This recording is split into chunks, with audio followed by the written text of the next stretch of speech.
All right, testing one, two, working record, perfect. Hello, everybody. Thank you for a little bit of an unorthodox class.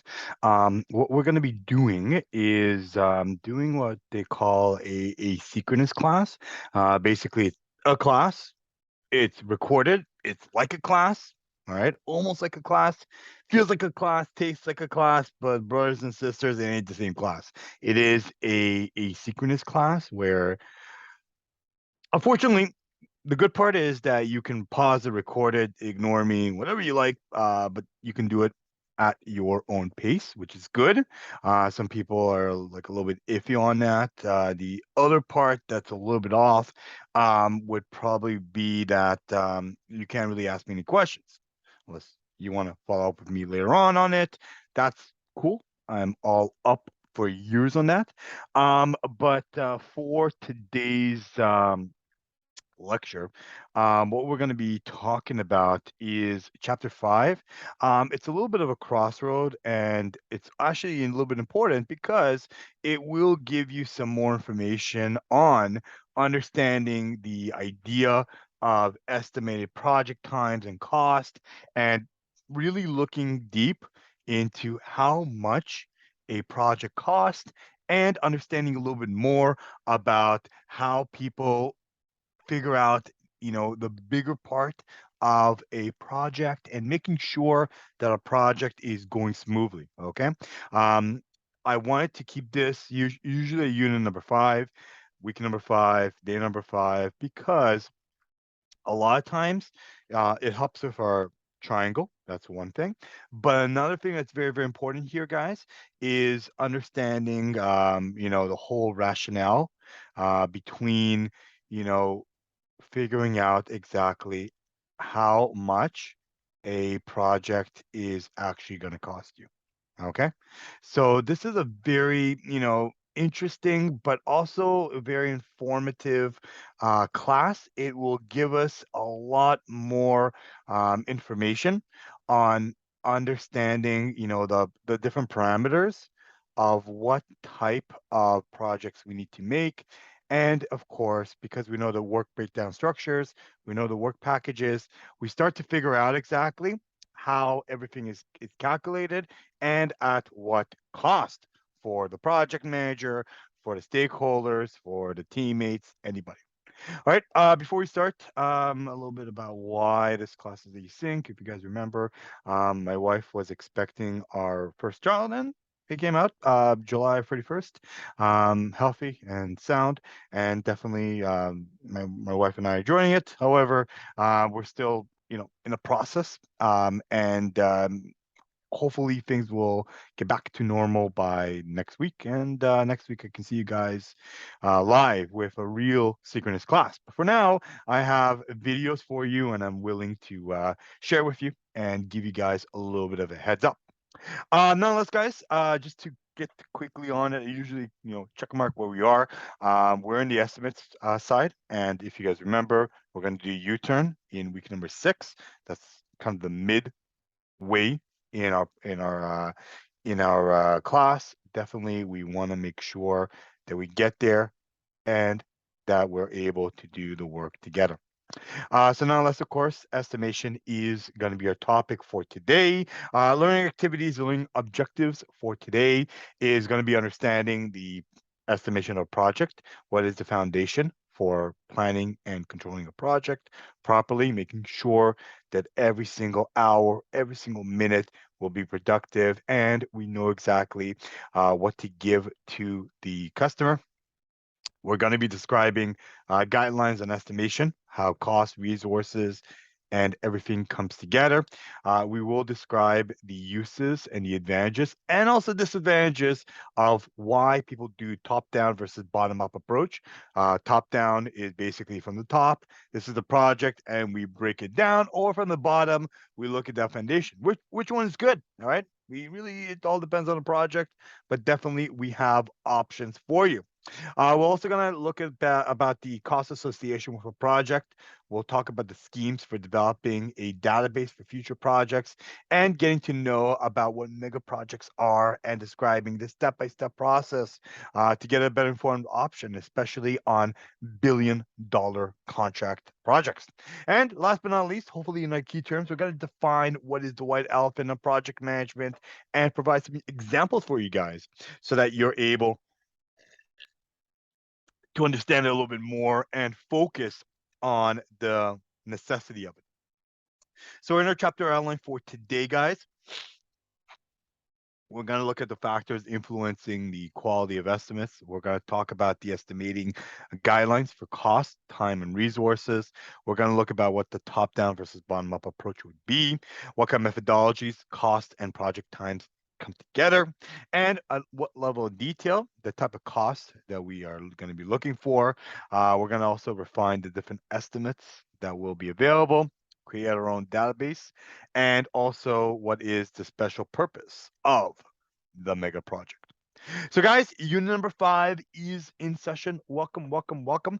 And as always, guys, we're going to be looking at the input tools and techniques that are required to ensure that a timely communication of information of the project and the team members are going to be in place. We're going to analyze and plan for a project communication, usually understanding mostly about the stakeholder, the good, the bad, the ugly, and the stakeholders. There definitely needs to be a requirement and an available organizational asset. We're also going to be hopefully determining a communication management process that's tightly linked with the enterprise environmental factors applicable to the effective project management team and the effectiveness and understanding more about what type of teams are going to be required. So again, in project estimation, a lot of times when we look at the estimation side, let's kind of define it early on.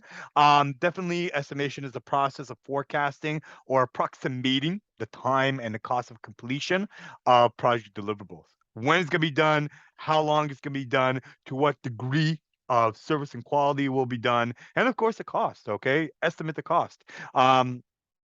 As you guys can tell, you guys go on a vacation, you guys, plan out. Of course, I was like you guys, in your boots, before being married and having a kid. I know it's gonna be sad, but definitely, you do travel and you do have a budget. But randomly you meet that beautiful girl, the beautiful guy, and then you decide, hey, they're going to Italy. Maybe I should go with them. Tag along. Extend my vacation. My vacation was a budget of $2,400, including hostel, food, and all the good stuff, including souvenirs. Don't forget that. But then afterwards, you realize you want to go somewhere else, somewhere south, Italy. It's going to cost you a little bit more. And now you have to pay a few hundred more dollars for it. Yeah, it's going to be good. And of course, you have to find a way to get back home. But please remember that you are still going there. And nonetheless, you have to change things. You have to change your schedule, you have to change your cost, and things are going to be a little bit more expensive. Okay. So it's gonna be a trade-off, okay? Do you have $300? Do you not have $300? Do you have the time for it? You're gonna go there in the weekend, and do you know how to get back to Toronto? Definitely, all these questions are gonna be very, very important, and you have to define where it is because you have to be accurate here, okay? In my previous European vacations, I always loved to have a balance, okay? Things can go wrong, and I want to make sure that I doing things as need be, seeing as many countries as possible, cities, places, and so forth, making a list, like in project management, making a list and making sure we stick by it. Okay, we stick by it, and we have to make sure that it will be completed. All right. Now, unless of course you may have made you may have made the vacation, back in February, and now we're in August, and things change. Okay, COVID situations, the price uncertainty in Europe. Okay, all these things will be an issue, definitely. But you have to be as accurate as possible to secure any unknowns and better accuracy later on. Okay, so the way that many projects are going to be done is both in macro and micro analysis of estimation when you define the estimated of a project. Usually, when you look at a top-down estimate, it's usually a macro. You're thinking of the bigger things, all right? Something in a bigger plot that you cannot really figure out right now, but you want to figure out, based on your project team members, if they agree on it, mathematical relationships, how they all combine, and of course, usually in a macro estimate, you do not have all the information ready. Okay. So again, a lot of research is done in macro, a lot of like long-term planning in macro, a lot of software and technologies in macro, but things that you cannot put into perspective, you gotta use macro. Then the other type of estimate is the micro estimates. It's based on the estimation elements found in the WBS, of course, breaking down every single item together and putting it all in one like a good Play-Doh, saying, "Hey, mom and pop, this is a work of art." So that's the way they do it. Okay, they put it together, and the goal here is that you want to make sure that everything will be aligned. So why is estimation so important in project? Okay, we always talk about it, and I always put my fingers together and say to you guys, this is very, very important. What is it that makes it so darn important? Well, the answer is, well, in my best opinion, is that estimates are needed to support a good decision. Okay, sometimes you're going to be given a situation where your project might be good, but it might not be always the best case scenario, right? Would you like to fly first class, or would you like to try a Michelin five-star? Yeah, Michelin five-star, restaurant. Okay, so here's a quick, craziness story out for you guys. When I was doing my master's, I had a friend who played the game of credit cards. Okay, and this guy wanted to get me into the credit card shenanigans, and I think back then it was like a free for all. He did not really care about the basis points, BPs. Basically, if you have good basis points, you'll get good ratings. Good ratings will get you car, loans, house, the good stuff of ownership of working and getting credit from the big banks. He did not care about that. All right. So he made really not good decisions, but he made whatever decisions. But he played the game of the credit card and he was able to get points. Points in the credit cards give you stuff. All right. And mostly gives you travel. So he was packing travel from Amex and MasterCard and Discovery and Visa and God knows what else is out there, put them together like a Play-Doh, and voila. Okay, so this guy, literally, I remember he was living out in Vancouver. Not kidding you guys. I'm not joking. This is a true story. This son of a gun went to Japan from Vancouver. All right, randomly, and went to a Michelin star, which is like one of the best restaurants in Tokyo, I believe. All right, went to Tokyo. He paid $700 for it, but he basically covered it with his points. Okay, so literally, again, was that a good decision? I'm not sure. Would anybody, show of hands in my class, would you guys be willing to go to Japan for sushi? And the answer might be not really. Okay. So, of course, all these estimates might be a good or bad decision. Maybe you want to see a baseball game in Japan. Maybe you want to see Godzilla, whatever it is. Definitely, you have to decide if it's a good or bad choice. And definitely, some projects are not the best, and other projects, of course, might give you a better return. Who knows? But definitely, you can start estimating your project work. You can estimate what's needed to determine long-term projects, how long it should take, and the cost.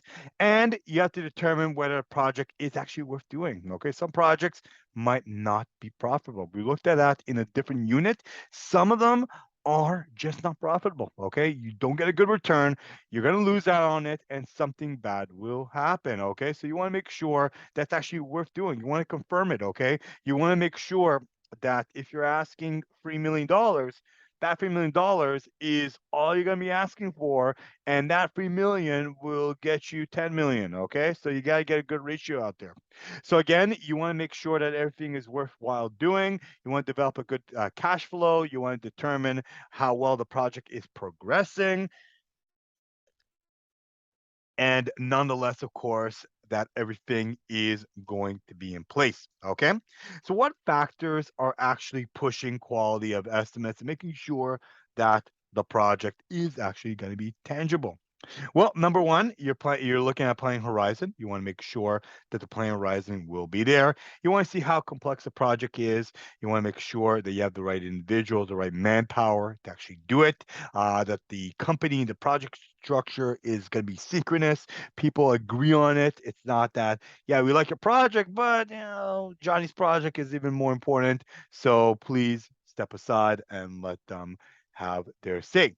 You also want to pat down the estimates, make sure that everything is clear, and make sure that by the time you execute the project, it will be perfect. And of course, the company culture, okay, that the company provides for you, that you want to make sure that if they're actually going to be walking the walk, definitely talking the talk is also very, very important.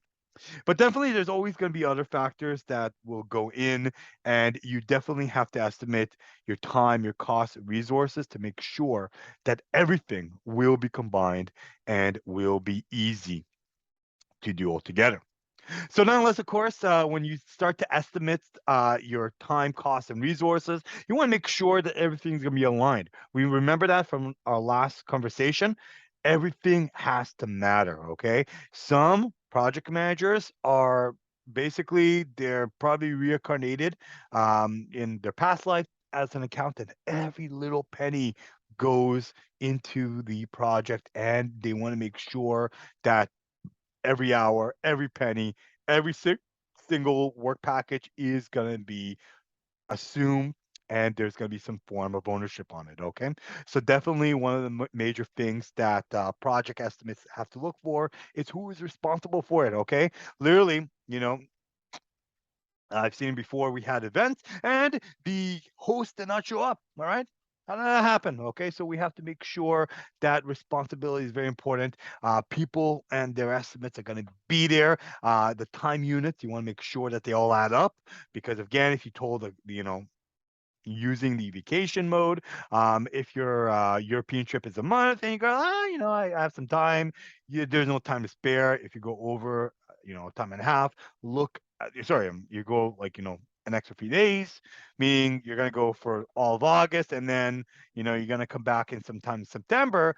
Number one, how are you going to get back home? Number two, do you have the funds? And number three, does it conflict with anything? Okay. So if you're going to come back September 6th, please remember, you might miss out on school. All right. So again, what is the consequence? Maybe you lose a couple of days of my favorite class.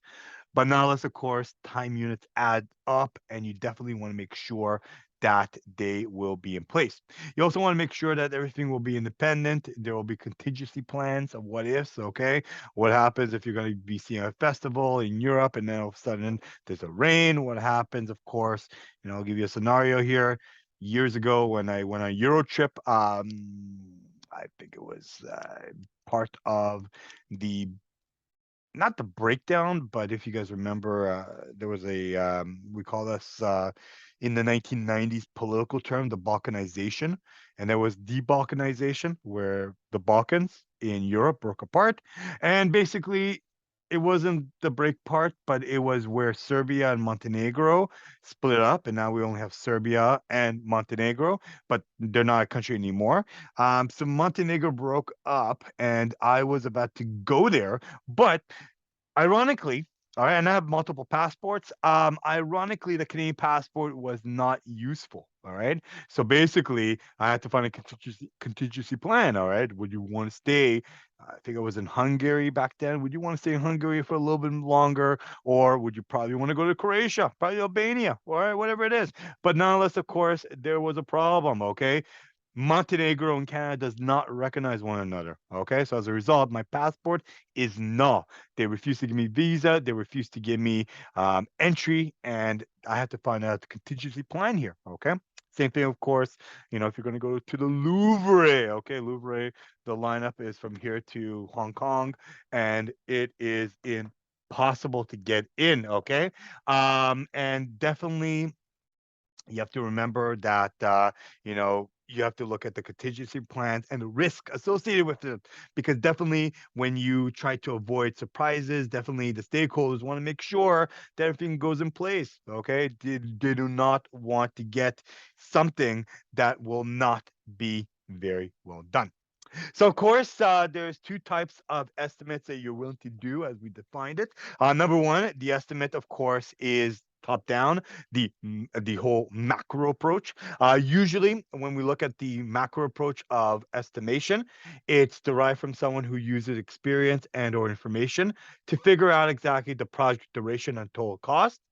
And usually top managers, the top of the company, who have very little knowledge of the component or activities used to complete a project, they usually give you a top-down estimate because they know exactly by experience or by the fact that, listen, I'm not going to spend so much money.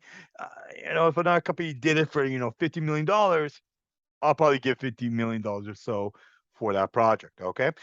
Normally when we look at these kind of projects, a lot of infrastructure are like that. So again, the CEO of a company doesn't really have, what's going on the ground, but they have budget, they have cost and returns, and they are not always knowledgeable of the inside information that a project has. And usually, for example, a house, if a house in a GTA, with the tools and the land and so forth, it probably costs a company roughly between $450,000 to roughly about $600,000, $700,000 to create a average home. And then, of course, there's the profits and the middleman or everything. That's what they're going to give. But what happens, of course, that area is a high demand. What happens if there's aquifers there, or, the foundation's a little bit uneven. All of a sudden, you have a house that's, going to give you $200,000, $200,000, $200,000, and your house is about $150,000. Where's the other 50 grand? Okay. So definitely top down has limitations. But normally, when project managers look for solutions, they look at bottom up estimates where it can take place after the project has been defined and in detail. So a lot of times when a project is not always defined, top down is okay. Research and, going out to Mars, you don't really know what the price is. Mars Martians, will they be able to take my American Express? You know, I'll ask my friend who goes to Japan for Michelin star sushi. That's their call. But definitely bottom up approach when you know exactly you're going to make what you're going to make and you are on track. You got your amazing triangle in a perfect area. Everything's defined. Definitely, exactly point by point, word by word. Okay. So again, when you are having an itinerary, you're putting everything together, a bottom up approach is fantastic. Okay. Because again, you know your limitations, you know the ins and outs, you are, an important part of the stakeholder. And of course, when you have top down, you just have the idea and you're just, figuring out the idea. Nobody's done it before. Okay. So again, I always like to use Microsoft. Microsoft 1981, you're in an office and it's 1981 and you're trying to build from MS DOS, you're trying to build MS Windows. Okay. Well, the platform used today. Does anybody have an estimate? All right. No, do we not have an estimate? Of course, Bill Gates is doing it, and Bill Gates is the brain of Microsoft. He's not looking at every code, every firewall, every application, every marketing campaign, nothing. Okay. And all he can do is say, this is going to cost us, $100 million. All right. And we're going to finish it in 1991. All right. So it's like all these like things that you don't really figure out. Definitely top down is good, but if you know exactly the ins and outs, and it can serve as a point of cost elements so that you can go back and defend it on a work breakdown structure, by rolling up the work package and everything that's accountable for it, definitely it will be good for you. And it will provide the customer with a good opportunity to compare the low cost efficient methodology approach with those of any imposed restrictions and kind of decide, if those are going to be good. But as I mentioned to you guys, please remember that in some cases, like I showed you with technology and the evolution of, mankind, research, and so forth, there is good thing about top down, but not everything is good at there, and some people use bottom up approach.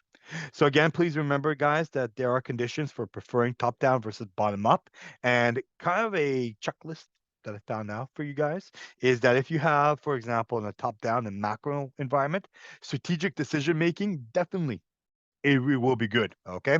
A lot of high uncertainty, a lot of big risk out there. Definitely, it will be very important. Sometimes, if it's an internal, smaller project that nobody else is going to use, why not? Okay, because of course, management's going to instruct it.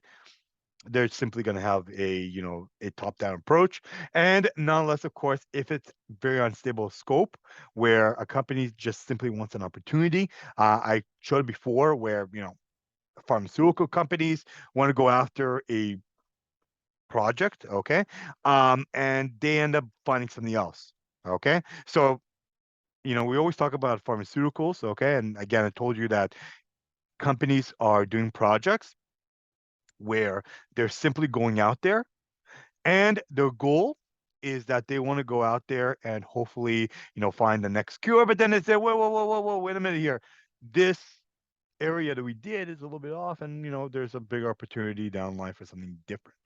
Okay, so that's how kind of companies approach their scope. Sometimes they're just out there for a marathon, and that's cool. Research in motion, for example.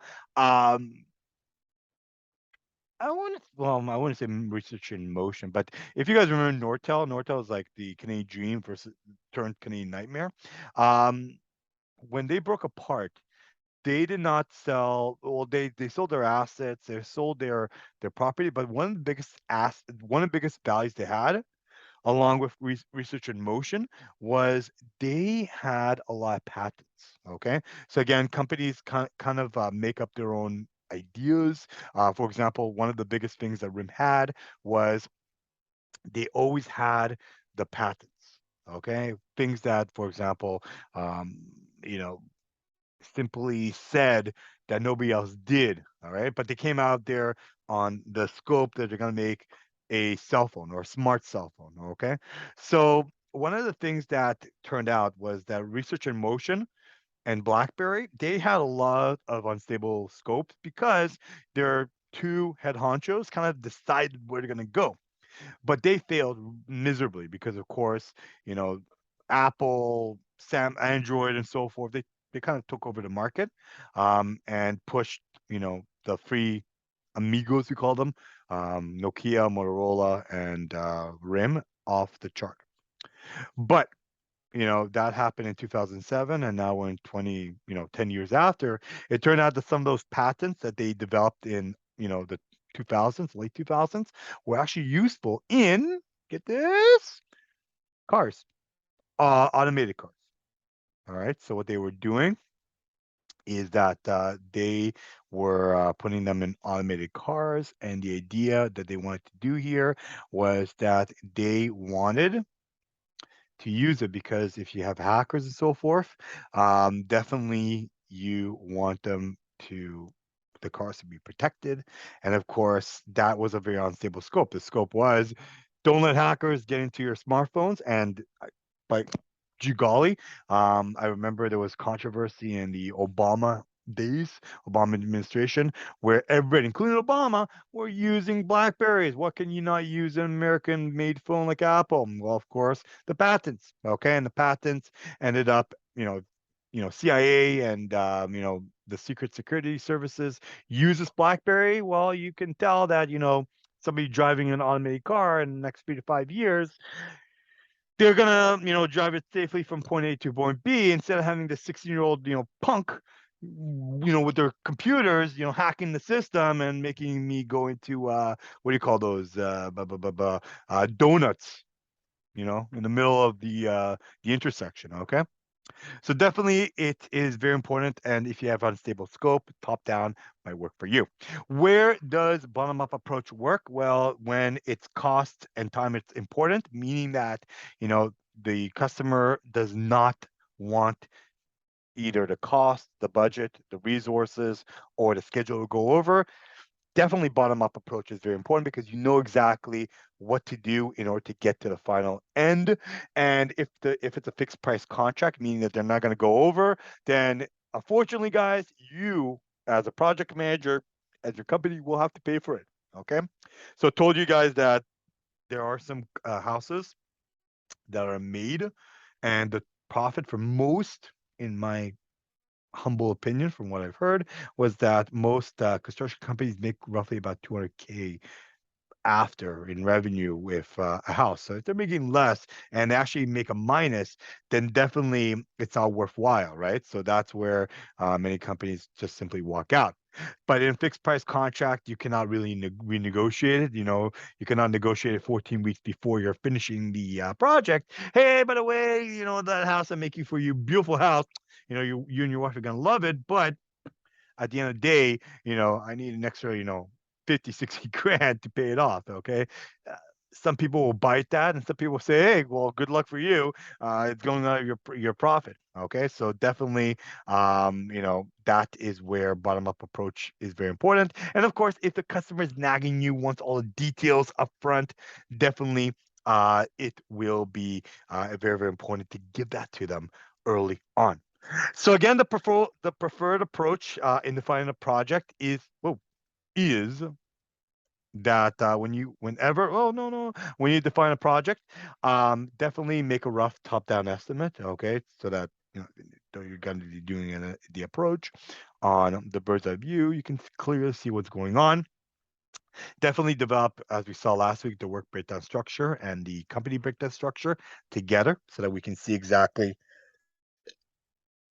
what we will do and how we'll do it, and make a bottom up estimates and clearly see exactly how you're going to do it and when you're going to do it, and develop a schedule and budgets all around. Definitely reconcile the differences between top down and bottom up approach. Okay, sometimes people do both, and definitely they want to see exactly where the project is going. So again, guys, as I mentioned to you, there are methodologies for deciding if you were going to do macro or micro. But definitely, if you do the top-down approach, you want to get consensus of everybody. Okay, everybody has to agree on it and say to themselves, "Yeah, the budget defining everything is clear, and we know what we are doing."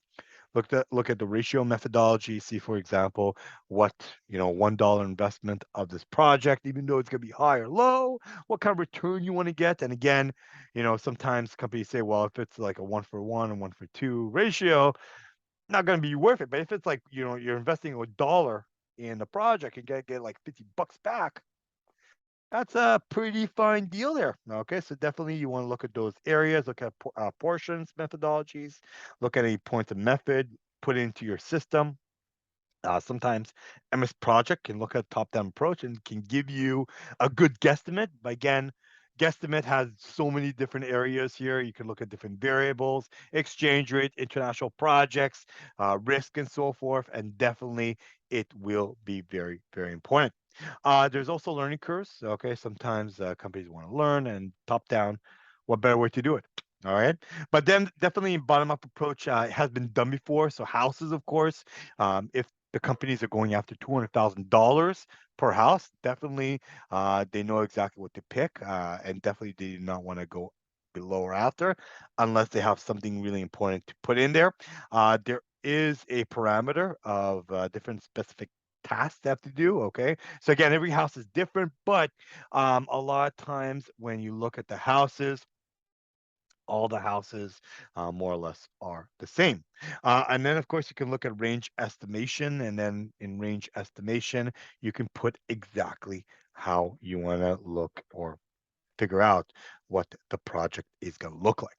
So again, in the portion methodology and how you allocate them all together, when you put in the work breakdown structure, the idea you want to put here is that based upon this project, the total cost of the project that was given was about a $500,000. Okay. But how do we get to $500,000? Well, we start to break down the project, hour by hour, word by word, time by time, and definitely even by percentiles. All right. So again, we're not missing out on anything, or we're not going over and under. When we look at the major deliverables, okay, they're going to be design, programming, testing it, documentation, and procedure of a CD. We're going to make some music. And then below that are sub-deliverables. Okay, so again, within design, it's broken down to two sections. Programming, it's going to be broken down in three sections, maybe beginning, middle, end. Testing, same thing, beginning, middle, end, and broken down to when you're going to test it, documentation, and CD production. Okay, so when you calculate everything all together, you clearly are figuring out exactly how everything is going to be calculated and that nothing is going to be off. Okay, so that of course, you know, the project is not going to cost us $450,000 or not going to cost us $550,000. Okay, so again, we want to simplify it and make sure that when you look at point counts and different perspectives, project and deliverables, you want to make sure that your complexities will short easily. So that means, of course, you look at the number of inputs and you kind of add it together. The idea here is you want to see how complex the project is, low, high, or medium, and usually tally it based on the inputs and inquiries, documentation, and interfaces. So again, you put down your estimation and decide how important, average, or high they might be, and get an output. So again, if the inputs, of course, are going to be specific on how much your product is costing you, you want to see, for example, that the lows that you're going to have 15 inputs, weighting system, and then it's going to be tallied on how much it will cost you. Okay, so again, when you look at the function points that's going to be mentioned, the idea here is that you want to see, for example, how important it is, rank them together, and then get a output. Okay, and a lot of times you can do it on cost, can do it on different parameters, and definitely see exactly how you're going to be breaking down, defining it, and making sure that the most important thing is nothing is going to be missed out on your project. So again, in range estimation, you're going to be putting together any risk levels anywhere that the project is going to be aligned and definitely how it's going to be approved. So again, in MS Project or any other online online applications, you want to make sure exactly that you have the options, you have contingency plans, and you break down the project easily so that everybody knows exactly how important they are, what areas are, potential risk, and of course, how to put them all together. You also want to make sure that any phase estimation will be done. There's different phases in a project, and definitely when you look at a macro type project, macro type projects, definitely you want to figure out every phase from the need to deliverables, all in the beginning, but definitely in the second phase, the needs of it, but definitely specifications should be detailed a little bit more. Design, procedures, and deliverables can give something different. But then, of course, in other different sides, you already have needed specifications. You develop your detail and your macros. And of course, the same thing in phase 4 and 5, where macros are only in deliverables, but then, of course, in micro everything is defined and you know exactly how to deliver it all together. Okay. And next half of the class, what I'm going to show you is how to do it exactly and to make sure to do it correctly without anything or any problems whatsoever. Okay. So, guys, be kind, rewind, and definitely we'll post this on YouTube. Click like and maybe say hi to me if you have a chance. Definitely like your input on it. But what I want to do right now is take a little bit of a break. Okay, you guys need it, myself as well. Take a break for the mind, the soul, and the body. And when we're back, we will talk a little bit more about the project and the outcomes. And what we will be doing is showing you exactly the whole bottom-up approach, when to do it based on the risk factors and the preparation cost, and hopefully get a better idea when to execute it. However, it's up to you on deciding it. Okay, if you're the next Bill Gates or you're getting instructions from a construction company that makes houses, definitely the levels and the perceptions that you have to kind of agree on. Okay. So stick around, guys, or just pause it, sleep around, and sleep. Well, not sleep around, but sleep a little bit. Come back, get some energy, and we will talk more about defining a project and estimation in the next half of the class. Okay.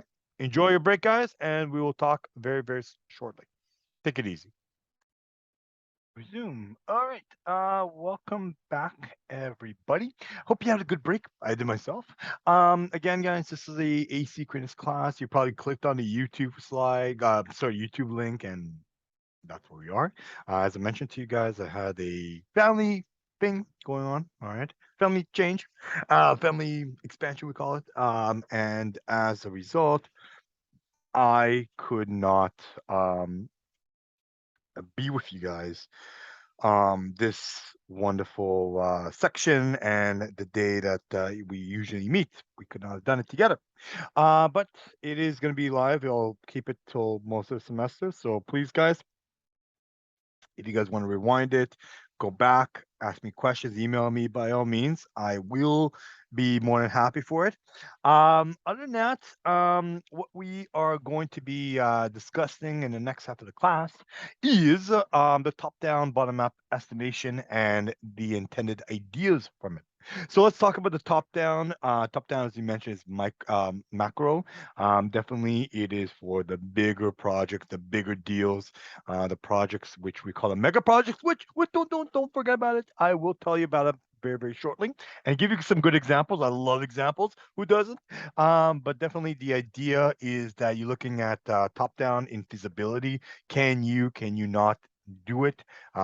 Usually it's in conceptual modes. It's like a simple idea that you run about. Can you be able to do it? Okay. So sometimes when you do a top down, it's kind of like a movie, not a movie like of course you make, but when you look at a movie, the business side of movies, movies a lot of times they have a return, right? And you don't want to make a bad movie, especially in the box office, and then realize that you're not getting the returns ratio. So a lot of times companies spend millions and millions of dollars, even close to billions of dollars, to make that movie. Okay, and because of international expansions, international projects, and you name it, um, what a lot of times we are doing is that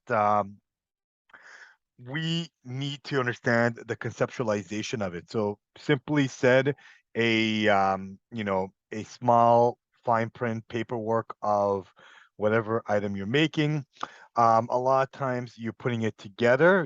Guy meets girl, girl meets guy, girl loses guy, girl finds guy, makes up, and then the love story begins. But of course, hiring people, closing streets, maybe there's a bomb, large explosion of some sort, CGI and so forth, end up costing you, to make that movie $300 million. So you want to get a return on it, okay? So you have to see if it's feasible, okay? Do people like it? You got it's the rhythm going in to what people are enjoying, the algorithms, and so forth. So you have to basically look at the rough time cost estimates, and sometimes projects like movies take quite a while, okay, to get the perfection. You have to look at the resource that you're making it in and what kind of funds you want to ask. Okay, you cannot just walk into a movie set, say, "Hey guys, I want to make a movie," for whatever cost it is, and then triple it because hey, you're making a movie and it will be the next big thing. You have to come up with something realistic. So again, we look at preparation costs, and a lot of times when you're putting in your funds, mostly for top down, usually it's between 1/10 or 3/10 of a percentile of the total project. So you're putting a lot of emphasis inside a project, and when it comes out to accuracy, you can be a little bit below accuracy. So if you're having a project that will cost you say $1 million, below accuracy I mean 80,000, 800,000, sorry, but over accuracy would be like 1.6 million. So again, the idea of a top-down estimate is to look at consensus, have ratios, meaning that, if you're going to make a movie and you look at the numbers, the box offices, usually movies would give you a return of like a billion. All right. So technically speaking, $1 billion, quite a lot of money, and you definitely can cha-ching it pretty well. Okay, so definitely you look at the apportion, look at functioning points and the learning curves which you would like to do. So eventually, what's going to happen is that you then have a bottom up approach, and the bottom up approach, the intended use on it is to budget, to schedule it all together. You're going to do it. You know when you're going to do it. The question now is how you're going to do it. Okay, and at what point you're going to do it. So you look at the resource requirement and fund timing. And a lot of times when you look at preparation costs, it's about a pre-tenth of percentile, one full percentage, because you know exactly what goes in. The question now is more administrative costs. Okay. However, accuracy has to be really, really good. So take again the $1 million project. You're looking at anything no more than $900,000, or maximum you or over about 1.3 million. Okay, but definitely you have to keep pace, and if you're not accurate, why you're not accurate, and again you want to figure out how to perfect it by using WBS and other structures that we talked about. So again, the template is very simple. You have something already written. People have already done it before. Now you're going to do it, and the goal is that you want to make sure you want to do it correctly. You have parameters, okay, limits of your project. You want to have the right work breakdown structure altogether, and range estimates in which you would want to do it. All right. So again, based upon top or bottom up approach, you want to definitely look at the level of detail that your project is going to be about, and of course, the level of detail in the work breakdown structure. Okay, how complex the work is, the need for control of the work, the project size of the work, the cost and durations, and of course, other factors. Okay, talking about your company or departmental outcomes, right, and what the deliver outcomes might be. Creating unproductive paperwork, and doing again and again and again, how to cut back on it, and inadequate detail where it falls short of meeting the need of the stakeholders and the project itself. So again, there's a lot of type of costs that go into a project, and when you break down the cost of a project, a lot of times, some of the costs are very easy and clear to understand. They're chargeable and specific of the work package. So again, when you're allocating labor, you know how much labor will cost, how much materials you need to source, how much they do cost, the equipment, resources you need, and then other miscellaneous costs that are directly involved in a project. Then you have a direct project overhead where it's not specifically around the project, but it has something to do with the project. So the salary of a project manager, okay, technically the project manager can sit around, still get paid, but they have a payment system, okay? So again, you guys are project managers. You do not want to work for free. You want to work for your salary, and of course, you get paid, say, $160,000 a year. Good. But again, you're trying to make sure that the project has something of an overhead cost that are not specific, but they are part of the work package. Meaning that if you're going to give a responsibility for a project manager to do, administrative miscellaneous work, please remember that those guys get paid like, 80 to $120 an hour, sending them for an hour and a half to get, paperwork signed. Maybe give it to the intern, right? Give it to somebody who is not high paid on it. But beyond, of course, the project manager's salary, you also look for temporary rental space of a project, supplies you need, pens and paper, internet. Okay, the internet you need it, of course, to function. Blackberries if you still use them, or just any cell phones, and of course, specialized machinery that you need in order to propel your project. Last but not least, you have the general administrative overhead costs. So again, they're not always directly linked, but they have specifics of the project. So again, some examples of some overheads are advertising costs, accounting costs. Again, not specifically related to the project, more or less, but you need an accountant to juggle the numbers together. So that's another $150,000 to hire. Salary of senior management, bonuses and structures, and anything above the project level should be put in it. So again, when you look at a bid summary with a lot of cost, a lot of times, direct cost for the project might be, let's say, $80,000. But some RFPs, they want to ask you how much profit you're going to make, and also all the internal, external costs that go into it. So again, you have direct overhead cost with your project that's going to cost you $20,000, and the total direct cost is $100,000 for the project. Add that to your general administrative overhead, so the accountants, project supervisors, they get paid per project $20,000, and the total cost is now 120,000. But like I mentioned, some companies, stakeholders, they want to see how much a project will cost you. So it end up being somewhere in the range of 24,000, and then lo and behold, it's 144,000 altogether. Okay. So again, when you look at the free cost and the committed cost, actual costs, and schedule cost, it's going to break down how much a cost is, and later on, based on if you want to do a project or not, you want to clearly see how the project is going to be met. Okay. But a lot of times, remember, guys, before you establish your cost, you want to refine it and make sure that the cost is going to be committed. It's going to be the actual cost and the long term cost, especially cost that you put today, but it will only mature in the 2030s. Okay. 10 years down the road. How does that happen? So again, when you look at adjusting the estimates, you look at interaction costs that are hidden in the estimates. Normal conditions do not always apply, but things can go wrong on a project. Okay, look at a project scope and the plan changes, and people are overly optimistic, and people always engage in lies, and deceit. So a lot of times they will always make sure that they're always optimistic, like we saw last week when we talked about the different project managers. Remember, guys, how you talk to people. Definitely, it will be a problem sometimes when you are building your structure and making sure that those structures are going to be in place, and making sure that based on those areas all together, a lot of people will simply be overly optimistic when the project is not going correctly.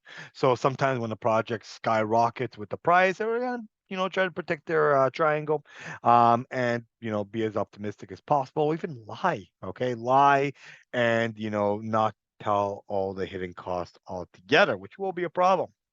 So again, your idea is you want to control everything altogether. Creating a good database and estimation will help you. Again, looking at the documentation, looking at the actual cost, labor, material, equipment, the ratios you want to deal with, and a code of conduct, and then putting all your estimation together on analyzing the risk, looking at the operation process, the management of information system, and so forth, and placing your project how it should be like. Okay. So again, guys, when you're defining a project and getting to the estimate, a lot of times projects have different costs, and one of the more risky projects are the $1 billion more projects. Okay, so mega projects is a special case project where it's a very large, very complex, very long project that will cost $1 billion or more. Okay, takes years, even decades to complete, and involves multiple private and public stakeholders to go in it. All right, so think about the risk. A lot of people simply do not like big projects. Big projects, big problems, big money, big issues, big risks. Okay.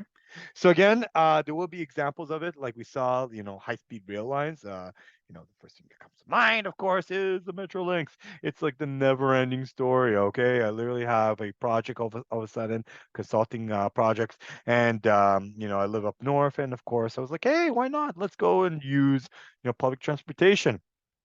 The project is going to be done in 2022, and I drive by it, a couple weeks ago, and the project's still not done. All right, knock knock. Who's there? Clearly not the mega project, because Metrolinx is taking their sweet time on the Eglinton LRT, and it becomes a huge issue. Okay, but nonetheless, big projects like movies, even airports, Ontario's healthcare reform, changing a system from manual into, of course, computerized AI system takes a long time. Development of new ideas like projects in aircraft and aviation costs a lot of money. When a company like Boeing will change to 747 or Airbus, whatever it is, it's going to cost a lot of money. It's billions of dollars, and even prototypes cost even more. So again, even car companies, when they go into a auto show, there's an expectation that number one, they'll show their new lines. So again, you go into 2023, 2024, especially in February, there's the Great Canadian Toronto Auto Show. And the idea there is show the new cars because again, you want to make the profit. Show the changes in the cars, show the innovation of cars and the concept of cars. Okay, so concept cars are very expensive and long term, and there's a good chance that they will never be developed. Okay, so the idea here is that a lot of times the problem is that you've created it, but it costs so much that by the time you really get into it, nobody really wants it. Okay, there have been mistakes especially in the auto industry, when people, there was always talk about launching the Hummer. Okay, Hummer really got a boost. Um, not because people wanted big cars; they always wanted big cars, but it actually got a good boost, a good healthy boost during the '90s, and then in the 2000s during the Iraq invasion, a lot of Hummers were showing up, and Pride and so forth. People started buying Hummers. And they still do. Hummers are still around per se, but why are Hummers not really important? Because again, this project was placed in the 1990s, and by 2000s, the price of oil and gas skyrocketed. Okay, so why buy a car that eats, sleeps, and drinks your oil? And oil will cost you a lot of money. Okay, I could only imagine how much a entry level or back then a Hummer will cost you to put together. Okay, and drive it. It will cost you like $500 just to fill up. Okay, but nonetheless, one of the more important, mega projects that sometimes will be kind of a double whammy, as they call it.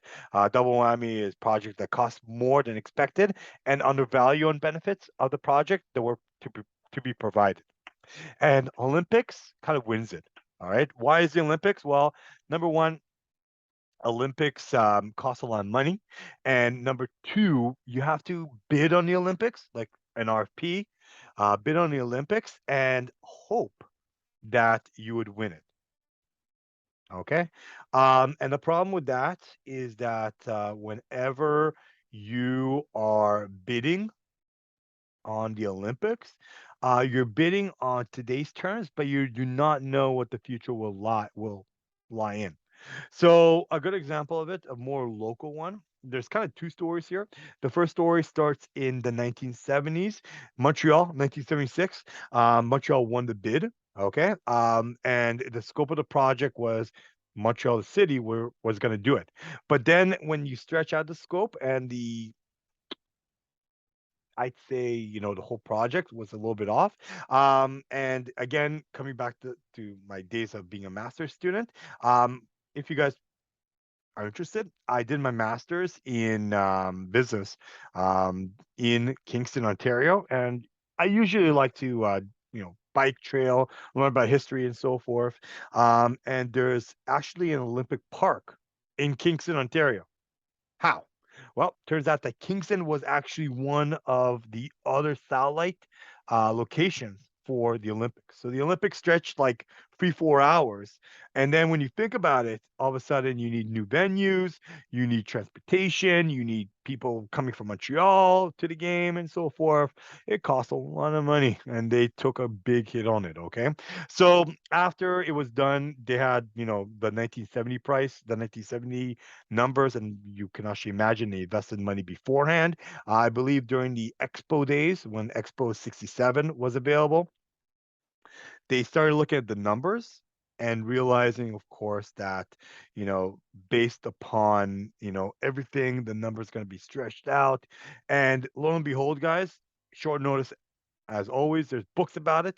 Um, the 1976 Olympics was very costly, all right? And a big problem occurred was that afterwards, when they tallied it, they actually had to take out, you know, lines of credit. They paid off their debt by 2006. Okay, 2006, that was about 30 years after. Basically, Montreal was not directly paying for the directed Olympic cost. And there's directed Olympic cost. And there's other cost that we do not factor in because we still use the venues. Okay. For example, Olympic Park or Olympic Stadium, it's still being used. Okay. You still have to maintain it. You cannot just build it, an infrastructure, say, yeah, we'll leave it there. The toilet's only going to flood. Teenagers are not going to go there and, do whatever they do. And the roof is not going to collapse. You have to maintain it. And that brings us to another story with Toronto. All right. Ever since I was a kid, we always been hearing about Toronto hosting the Olympics. Toronto can host the Olympics. Toronto has the infrastructure to host the Olympics, but Toronto is chicken poop to actually host it. Okay. I'm not going to go into it. They're chicken feathers of hosting it. So basically, I was like a teenager back then. I remember, my teacher in high school, they had this like poster saying Toronto 96. How'd you get this poster? Oh, back in 91, we got this poster from them and, we were bidding on the Olympics. So basically, we were very close to winning the Olympics of 96. Atlanta won it. We bid again in 2000. We were very close again. Sydney won it. And then I think 2008 was kind of like the last draw. And then we rallied again in 2012. So basically, by 96, 2000, 2008, and probably 2012, we all lost out on it. Okay. Was it a good idea to lose out? Was it a bad idea? Nobody really knows because, again, when you look at a project, it's in the future. But it turns out that the Olympic Committee liked us, but did not really like us till the end because we lacked a lot of things that currently when you're living in Toronto, you can actually see why. So we lacked the infrastructure of, housing at one point. We lacked infrastructure in transportation, subways, just a big loopy loop, the University Young line and the Bloor line. They thought, people like that. They didn't. They need more.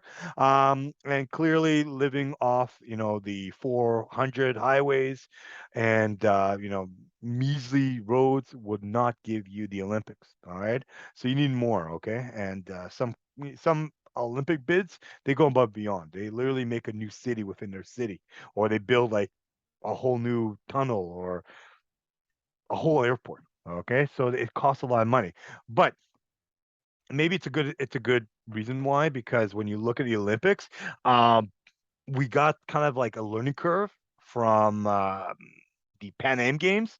Pan Am was in 2015. All right. Pan Am Games was bid. They won. What is the Pan Am Games? Basically, it's the Olympics only for the Western Hemisphere. Okay. Any country in the Americas, North, South, not East and West because it's not the Americas, North and South America, they're all welcomed here. Okay.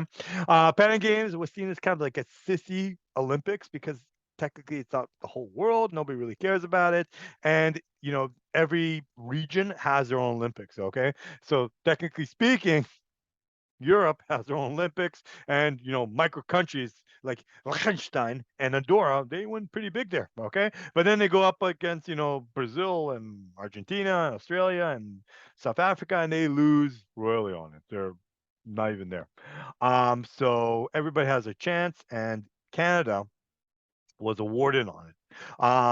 I seen it. It was really good, really well done, really professional, and it was like a one of Pan Am games to remember. However, we're still paying the cost of it, and it was good. We're still, in debt from it, nonetheless. But when you look at the whole cost, there's things that were given to us as like a gift that we still have to pay for. Okay. And in mega projects, uh, and the whole double whammy, it turns out that you're paying for things in which in the future you still have to maintain. So, for example, Pan Am gave us, Olympic-sized pool, and good. And then we donated that pool to, say, University of Toronto. So now University of Toronto and the Toronto municipality, they need to make sure to maintain it. Okay, they need to hire people. They need to hire building maintenance. They need to hire a administrator. They need to hire everybody. And basically, that pool, even though it's not used for the Olympics or Pan Am, it will cost us like $1 million just to have it there, even though people use it or not. Okay. So the idea here is that you have to really think of the future. Okay. So if you put all this infrastructure, roads and so forth, create a new city like some bids did, you have to make sure it's going to be workable. Okay. You have to make sure that, if you're going to make like a whole new, for example, you expand, Center Island, all of a sudden you have a system to get into Center Island with a subway. You need to make sure that people actually use it, not like 5 people per hour. You need to, like, 50 people, all right? Something, 50,000 people using it, okay, to make sure it makes sense, okay? And some of these things that they were looking at to find a project did not make sense, and they walked away from it, okay? So again, we learned maybe the easy way, the hard way, that Toronto might not be always eligible for hosting the Olympics, but we never know. There's two faces here that some people said that the Pan Am was only a tipping stone. We're gonna be bound to do it. Other times, we're getting warnings all around the world, telling us that having these they're expensive, unknown, and the scope is stretched out. Olympic events is not profitable. Okay, the Olympic Committee does not care about you. The Olympic Committee exploits you, and another side of the story is that some people are saying that the future Olympics are only going to be held either in China, where China has an abundance of capital, and the Gulf Arab states. All right, they're the only legitimate ones that actually bid on it. Other than that, there's the royal kings and queens all around the world who say, "Hey, listen, I'm corrupt. I'll probably put it as well." But that's about it. All right, that's unfortunately about it. And sometimes what we refer to the whole idea here is that some projects we look at it as the white elephant. Projects are over budget, undervalued, and the cost to maintain a project sometimes exceed the benefits received. Okay, so meaning that again, you build a whole new subway system. The subway system costs you like $5 billion, but every single year it's going to cost you like 100 million to maintain it. Okay, and if like literally nobody's using it the whole day, is this project worth it or is it not? Okay. Because if you cancel it, still you have to make sure that there's going to be some element that you have to maintain it to make sure that it just doesn't crumble. Okay. Things do not go away. You have to break it down or maintain it. Okay. If nobody's going to use it, because either way, it will be neglected and it will be a health risk later on. So again, when you look at referencing of class forecasting, try to make sure that this all makes sense. A good example, I'm not going to deal with it today or in this semester, but a good example you can use is RCF, reference class forecasting. The steps is refer to the project similar to yours potential project and see exactly if they both match. Collect and arrange the information as a distribution. Create a distribution of cost overruns as a percentile point and the original project estimates, low to high. Use the distribution data to arrive on a realistic forecast. Compare and contrast the project and the reference point altogether. And again, why do people use RCFs? And the easiest way is that it mitigates errors and outside empirical information from human biases. Shows you exactly maybe the project is good, everybody likes it, but look at the reality here. It's not profitable. Politics, strategic, and promoter forces have difficulty ignoring outside RCF information.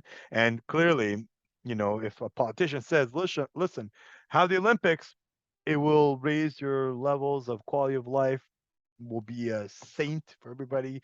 Everybody will win here. Your realty prices, and it's true, will go up and you're going to love it. Please remember that there is another side to this story.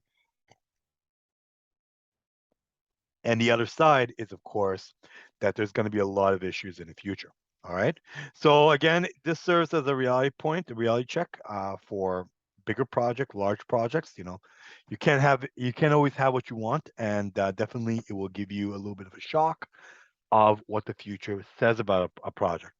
Also avoids unsound optimism if you have consensus and people are just running the mill here. Definitely, you can put them in their place by RCF. It can lead to accountability. Make sure if people actually do it, they are going to be held responsible for it, and can find contingency plans for funding in the future.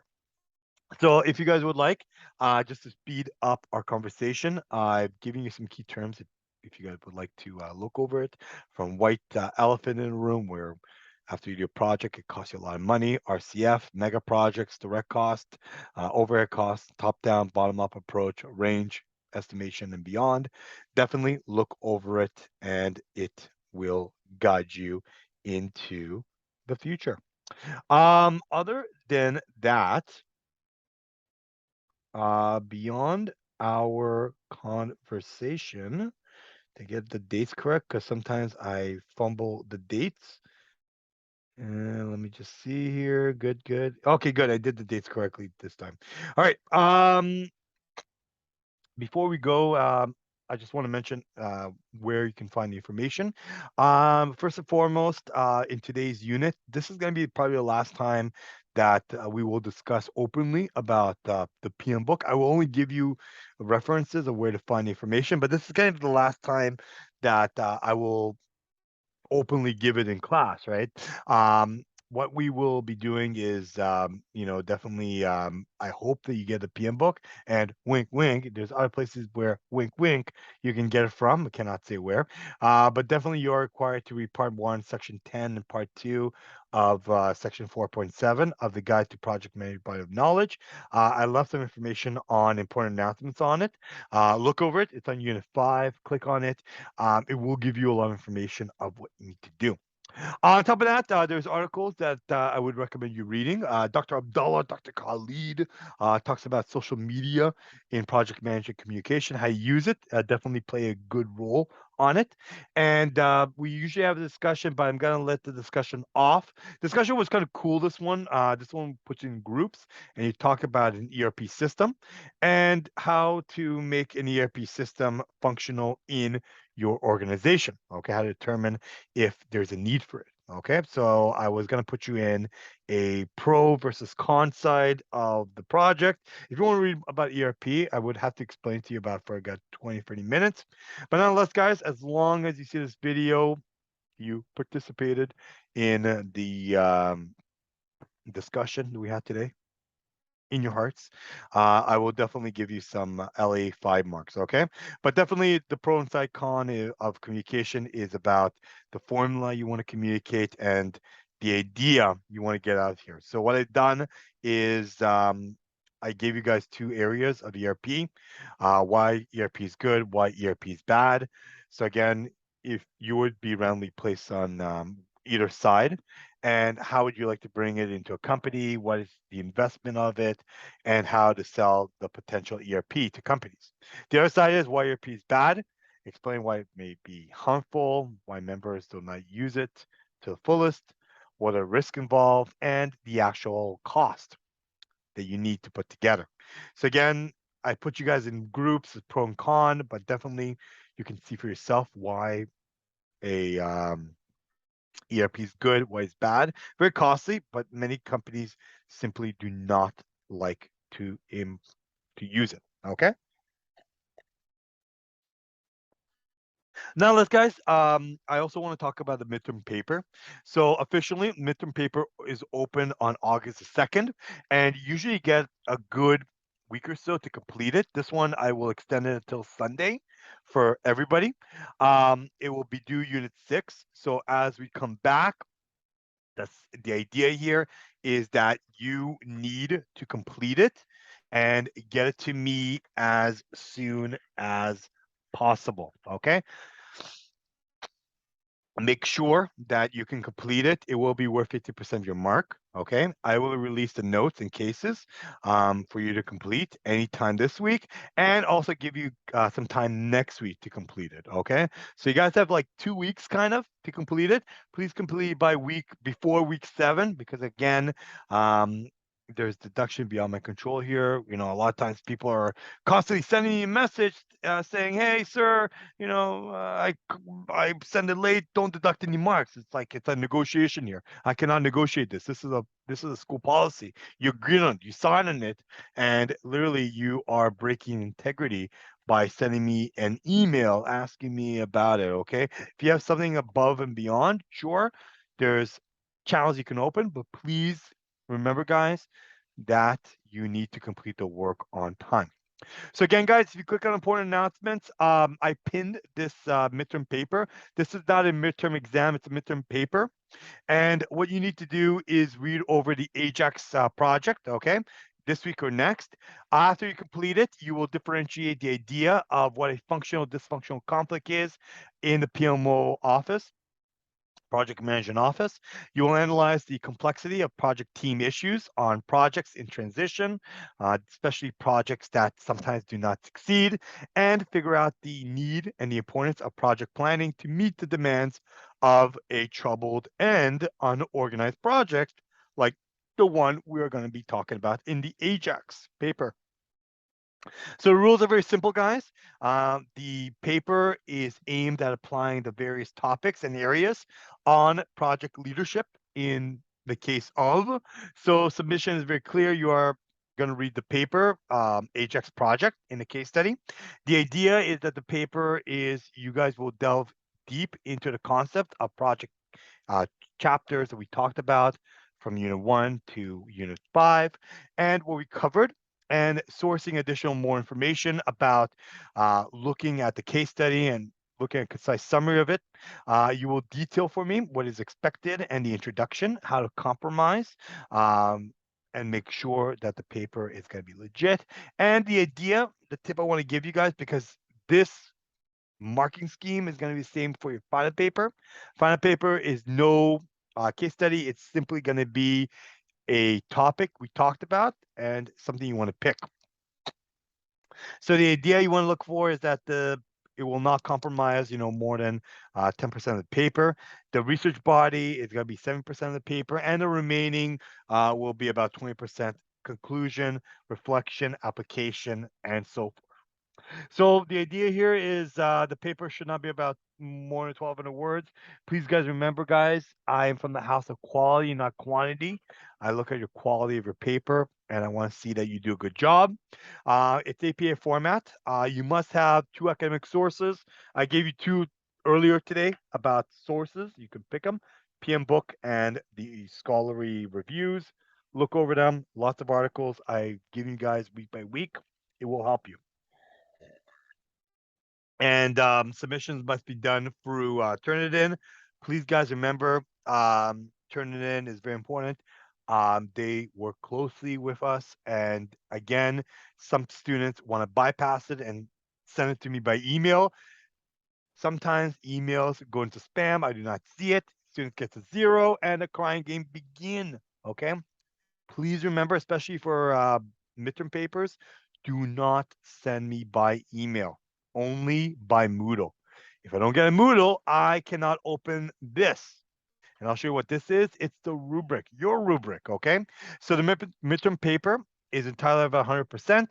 The following rubric will be used for it. And guys, if you master this rubric, it will be a cake in the park for the final midterm paper for the final paper of BUSI3613. So I'm breaking it down to three different areas: critical analysis and research. You understand the background and the summary. 30 points. Appropriate research, academia, 30 points. That's where kind of students kind of fumble here. But communication side, how effective you use communication and the wording. 15 points, information organized intelligently and holistically, 10 points, and proper introduction and conclusion, another 5 points. And when you look at attention to detail, APA format, title, headings, and references should be 5 points, spelling and grammar, another 5 points. Altogether, guys, 100 points altogether. Okay. So again, guys, if you guys want to get a head start, some tips, definitely look at critical analysis. And that's what we're going to be talking about in today's next half of the class. What I want you guys to do is we'll read together, or whenever you want. You can open up the case study. I love to get important announcements. Read it over with us. I will explain to you guys what happened, what's going on. It's very quick to the point, and hopefully you guys will be like, "Oh, okay," and then jumping into the questions and completing the work for me. Okay. So some of the questions you will see is about Tran, the project manager. You will ask the question, "How effective is Mr. Tran in project management?" Explain, giving specific references to the information in the case study. Using the example of the Ajax project, find out and identify the differences between a functional and dysfunctional conflict on a project. What are some of the risk issues that Mr. Tran is facing that could impact negatively the success of a project, like the Ajax one? And if you were a project manager, how would you go about solving each of these problems? Okay, what would you use and the appropriate suggestions? And why was it appropriate for Tran to hold a formal team building exercise in the first place? Okay, those are some questions that you will need to answer, hopefully, and answer it nicely. But nonetheless, of course, let's talk about the Ajax project. We're going to take our pen and paper, we're going to take some knives and some medical equipment, and we will dissect the case study together. So again, guys, it's on your Moodle, it's on the Word document, and it will also be on the lecture. You cannot miss it.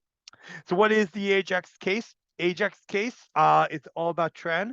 Tran was taking his dog Callie on her evening walk as the sunset began in the coastal range. He looked forward to this wonderful day. It was an opportunity to enjoy some peace and tranquility. It was also a good time to review issues and events that occurred on the Ajax project and to easily plot his next move. Okay. So basically, there's issues right off the bat. Okay, Trent's not having a good day right now. Takes his dog Callie to an evening walk. He lives in Seattle, Washington, and clear there's a problem. Okay, he works for a company called CBEX. So Ajax is a project code for a name given by a company called CBEX. Who is CBEX? CBEX is a high-tech military security system, and it's a project that's funded by the DoD, United States Department of Defense. Chen is a project manager, and he works on a core team that has 30 full-time hardware and software engineers working on the Ajax project, broken down evenly, and clearly there's some issues on it.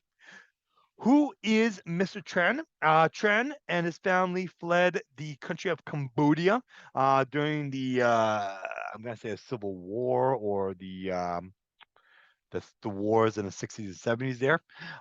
When he was only 4 years old, he joined the U.S. Army, or sorry, U.S. Air Force when he was 18, and used education funding stipends that it provided to go to Washington State University in Seattle.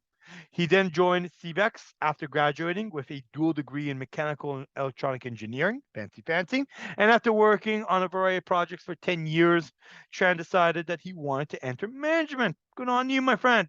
He went to night school at the University of Washington on the other side of Seattle. The irony of this whole case study, and earned an MBA. Good for you, my friend. So basically, he is well equipped, has 10 years experience, double major in engineering of some sort, and he comes with an MBA. What can go wrong? So Tran became a project manager only for the idea of money. Money drove him to project management. Couldn't agree more. He also thought it was a good fit for him. Not true. He enjoyed working with people and making the right things happen. Currently, this is his fifth project, and up until now, he's batting 500. What's batting 500 means that he's kind of like on the benchmark here. Half of his projects come ahead of schedule, which is good. And Trent was proud that he could now afford to send his oldest child to a private university called Stanford. Not bad. So Ajax is one of the many defense projects CBEX Corporation has under contract with the United States Department of Defense. CBEX is a big company. It's a huge company. It's a defense company that has some annual sales of $30 billion and has 120 employees working worldwide. CBEX has five major divisions in their business, and their areas of expertise is aeronautics, electronic systems, IT, and Information Technology Services, Integrated Systems and Solutions, and the Space Program. Ajax was one of several new projects sponsored by Integrated Systems and Solutions Division aimed at homeland security business. All right, so they're working with the government. CBEX was confident that it could leverage its technical expertise and political connections to become a major player in an ever growing market for the US government. Ajax was one of several projects directed at designing, developing, and installing a security system at an important government installation, which is unknown in the case study, but nonetheless very important. So Trent had some problems with the given Ajax project that he accepted. What was it, Trent? Spill the beans. So Trent had an issue when it started with Ajax project, and the first was a technical risk inherent in the project, meaning that he was scared about the technical side of the project. In theory, the design principles made sense, and the project used proven technology. So again, where do we get this idea from? If you remember the Richardson brothers, all right, when you look at the four areas, the bread and butter, the oyster, the obsolete, and of course the one-offs, that's where the idea came from. And the idea is that the technology is proven, never used. So there's a risk here. Okay. If I was to tell you, take pills, which is proven in the lab, but never really tested on humans, and it wasn't really approved by your government, maybe you might not want to take those pills in the first place. However, the technology has never been applied in the field in this manner before, and from previous experiences, Trent knew there was a big difference between what was done in the lab and what was done in real world. So that definitely it can go well, but there are risks, and we have to really develop the risk altogether. All right. So again, it's almost like we talked about the Olympics, where the Olympics every 4 years we get the Olympics. The question is, how do we make the Olympics successful? Okay, so again, Tren knew that there was a difference here, and you know, even in our school, when you look at our school, what we talk about in our semesters and our classes, can we always adjust it in real life? Sometimes yes, sometimes no. It all depends on a lot of variables. Okay, company culture, you as a soon to be project manager, so many different things. Okay. So he knew that integrating the audio, optical, tactical, and laser subsystems would test the patience and ingenuity of his team. Why is that, Trent? Tell me about your team, which happens to be a second concern for Tran. Um, the second concern involved his teammates. The team was pretty much split down. He had 30 members, 15 members split down middle between 15 members from hardware and 15 electrical engineers. Not only did these engineers have different skill sets and tend to look at problems from a different holistic perspective, but generational difference between the two groups were evident as well. What does generational groups mean? Well, the hardware engineers were almost all former military men with conservative attire and beliefs. The electrical engineers, however, were not the same. They were a motlier, hooliganist crew of youngsters straight out of university. They tended to be young, single, and at times very cocky, full of themselves. While the hardware engineers talked about the baseball team, we call it Seattle Mariners, out in Seattle, Washington, raising teenage kids and going to the Palm Desert in California to play a round of golf. The software engineers were not the same. They were basically talking about smoking vapors, and I hope they don't smoke the funky stuff. The latest concerts at the Gorge Amphitheater, and going, I don't know, mountain biking in Machu Picchu, Peru. Okay, so basically, you have two sets of people. One of them, I got wife and kids. The others, I want to go see who's big these days, Adele. All right, or go to Peru and do whatever they need to do with their bikes, okay? But you can clearly see they're completely different breeds here. So to make matter worse, tension between the two groups within CBEX was all about salary, okay? The electrical engineers were at a premium, and the hardware engineers resented new hires' salary package, which were comparable to what they were earning 20 years of working for CBEX. So basically, in retrospect, the hardware engineers, the more conservative people, really did not like the fact that in CBEX, okay, you have electrical engineers straight out of university getting paid like $150,000. Meanwhile, a lot of them, they were working there for like 20 years. And now they're making $150,000. They felt that we should be paid better, more, okay, or at least maybe they should start where we started in say 2002. However, the real money was not about salary. It was actually about incentives associated with the project performance. These were all contingent on meeting the milestones and the final completion date. So basically, it's not about how much salary you're making, it's about when the project will be made and if you can protect the scope, the cost, the schedule, and be able to deliver it on time or before, you get yourself a bonus. Okay, so that's where the real money is. Maybe if you do multiple projects, you definitely get multiple outcomes. So before actual work started on the project, the trend arranged a very smart but very successful 2-day retreat in Olympic Peninsula. Again, not no, they did not have the Olympics there. Olympic because they have a lot of mythology going on in Washington. Why? Don't ask me. It's if you go there, you'll find out. But they had a retreat in the peninsula, and the entire team, as well as key staff members from the government installation, came there. Trent used the time to go over the major objectives of the project and figure out the basic project plan. An internal consultant that focused on human resources and team building exercises was invited, and several team building activities were done on the retreat. And the consultant made light of the cross generation issues. The fact is that they saw firsthand that you have people who are, 45, 50 years old. You have people who are 22, 23. People are mutlier, people are conservatives. There's a huge difference. Trent felt a real sense of camaraderie within the team and assured that the consultant that nothing was going to happen. However, the good feelings did generate from the retreat and carried over the beginning of the project. The entire team, not just the hardware and the electrical, they brought into the mission of the project and the technical challenges it represented.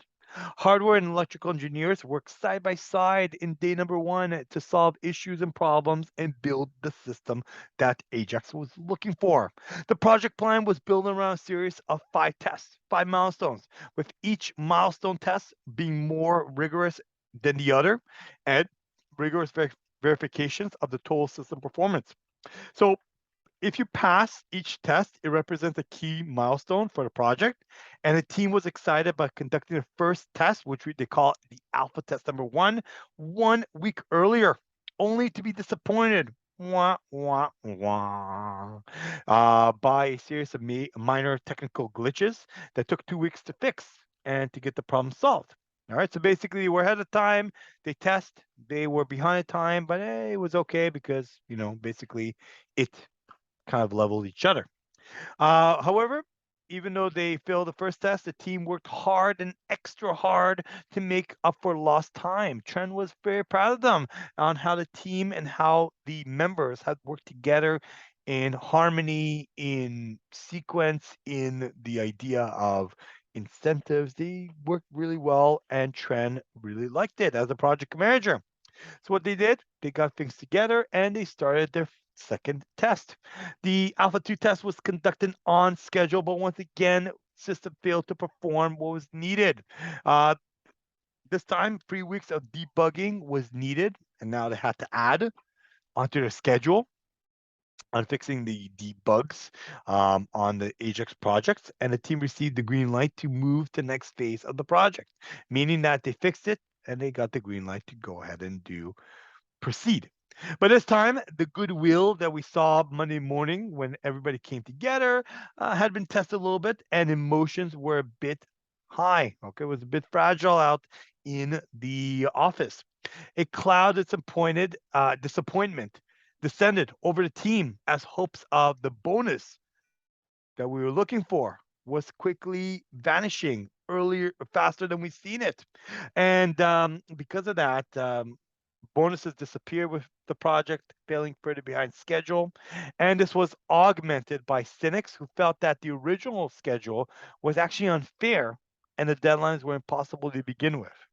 So, what happened here is that Trend responded by starting each day with a status meeting where the team reviewed what they were hopefully accomplished the previous day. They set new ground rules, new objectives of that specific day. And this was an initiative that Trend did. Okay. What he did was basically have status meetings. We saw by communications how to do it, and he wanted it every single day. He brought the board. He got a board meeting, boardroom. They all sat there. They said, "What did they do yesterday? Good. What they're going to do today? Awesome." And he believed that these meetings were helpful in establishing a good, positive momentum and reinforce a team identity amongst the engineers. He also went out of his way to spend more time, basically pulling up his sleeve and spending more time with what he called his troops, helping them solve problems, offering encouragement and sincere pat on the back when deserved. Definitely recognition is very important, especially for the Muller crew who were young, hip, and needed more information. He was cautiously optimistic when the time came to conduct Alpha Free, and it was the end of the day when Alpha Free was starting, and when Alpha Free was about to start, and when the switch was turned on, it was turned on, but nothing actually occurred. Within minutes, the entire team heard the news that the project was not succeeding, and Alpha Free was the tipping stone. Screams and jeers could be heard down the hallway. Perhaps the most chilling story of the moment, especially for the Alpha Free test, was when Trent looked down at the company parking lot and saw most of his project team walking by themselves to their cars and were very, very disappointed about it. So, coming back to his day with, or his afternoon, late evening walk with Callie, as his dog Callie chased some wild bunnies, Trent pondered, what should I do next? I failed in 3 different projects. What can I do to make the project at least succeed, or make some changes, maybe in the scope or whatever he needs to have the project go as it's scheduled. So, guys, we came, we saw, we conquered. Basically, there's a problem here. Please look over the last 5 lectures we talked about and try to put in some perspectives. And that's what I'm going to be looking at here, guys. Some perspectives of where the project is going. Okay. Any questions? Unfortunately, we're not in the same synchronization. I'm async. You guys are probably sync or will be syncing with this particular set of assignment. But if you have any questions, guys, please don't hesitate to message me. Okay. So please remember, guys, what we need to do.